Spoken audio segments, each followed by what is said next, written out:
सद्गुरुदेव भगवान की जय। प्रभु जी के अंतर प्रेरणा से योगाचार्य डॉक्टर दमयंती शर्मा मां श्री द्वारा लिखित योग शक्ति संचारक स्वामी देवी दयाल जी महाराज के पावन जीवन चरित्रामृत एवं अलौकिक घटनाओं का वाचिक पाठ आप सभी भक्तों के समक्ष प्रस्तुत है। इन कथाओं के श्रवण द्वारा अपने हृदय में सद्गुरु देव भगवान के प्रति श्रद्धा भक्ति बढ़ाने का प्रयास प्रारंभ करते हैं। अध्याय पूर्ण सद्गुरु से मिलन।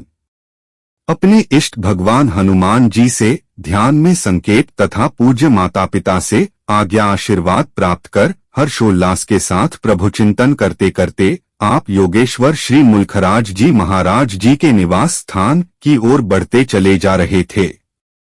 इधर घट घट के जाननहार योगेश्वर श्री मुलखराज जी महाराज जी जान गए कि आज महाप्रभु जी की भेजी हुई एक दिव्य आत्मा पूर्वले जन्म संस्कारवश हमारे पास शिष्यत्व ग्रहण करने आ रही है। उन्होंने गुरुगृह में उपस्थित सभी शिष्यों को आज्ञा दी कि आज महाप्रभु जी का निज आत्मस्वरूप बालक हमारे पास आ रहा है, उसकी रहन सहन व भोजन आदि की व्यवस्था की जाए। इस प्रकार आज्ञा देकर योगेश्वर श्री मुलखराज जी महाराज प्रसन्न मुद्रा में बाहर सड़क तक आए और पास खड़े दो दुकानदारों को कहा कि एक युवक मस्ती में झूमता हुआ इस ओर आएगा, सो उन्हें हमारे पास ले आना। इतने में कुछ क्षण बाद आपने उन्हीं दुकानदारों से योगेश्वर श्री मुलखराज जी महाराज जी के निवास स्थान के बारे में पूछा तो वे आपको श्री गुरुदेव मुलखराज जी महाराज जी के श्री चरणों में ले आए। आपने देखा सामने आसन पर दिव्य आभा मंडल से सुशोभित पगड़ीधारी रूप में योगेश्वर मुलखराज जी महाराज विराजमान थे। उनके दर्शन कर आप गदगद हो गए और श्रद्धा सहित दंडवत प्रणाम कर आशीर्वाद प्राप्त किया। आपके अंतःकरण में ऐसी लहरें उठीं मानो आपके पूर्व जन्म के प्राणाधार सद्गुरु आपको मिल गए हैं, जिन्होंने कलिकाल के पापी जीवों के उद्धार हेतु अवतार लिया है। आपके प्रेम को देखकर योगेश्वर मुलखराज जी महाराज जी ने आपको वरदेहस्त आशीर्वाद दिया और मर्यादावश घर परिवार का कुशल मंगल पूछते हुए फरमाया, बेटा, क्या आपने कभी कोई इष्ट सिद्धि की है?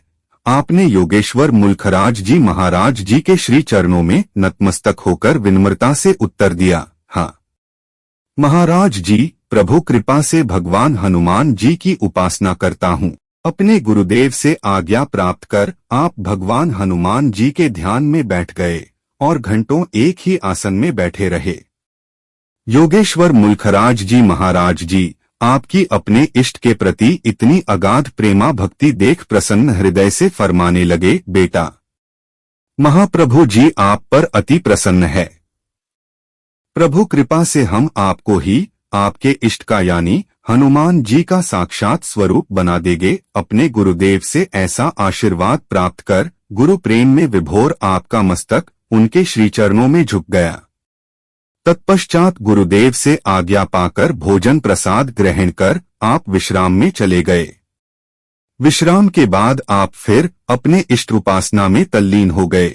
आपको विशेष प्रभु कृपा पात्र जान योगेश्वर मुलखराज जी महाराज आपको गुरुघर की सेवाओं से कृतार्थ करने लगे। आप हर्षोल्लास तथा तल्लीनता के साथ गुरुघर की प्रत्येक सेवा पूर्ण समर्पण भाव से करते रहे। अपने गुरुदेव से आशीर्वाद प्राप्त कर आप भगवान हनुमान जी के भांति अपने स्वामी के प्रति पूर्ण श्रद्धा, विश्वास, निष्ठा व प्रेमा भक्ति रखते हुए सेवा व ध्यान में तल्लीन रहने लगे। इसी आशीर्वाद के फलस्वरूप आपने अपना सारा जीवन योग प्रचार प्रसार में लगाकर जनता जनार्दन के बीच योग को सर्वप्रिय बनाया। आप द्वारा असंख्य नर नारी तन मन धन और आत्म रूप से लाभान्वित होकर प्रभु कृपा को प्राप्त करने लगे। इसी के फलस्वरूप आप द्वारा देश विदेशों में अनेकानेक योग केंद्रों की स्थापना हुई। बोलो सतगुरु देव भगवान की जय।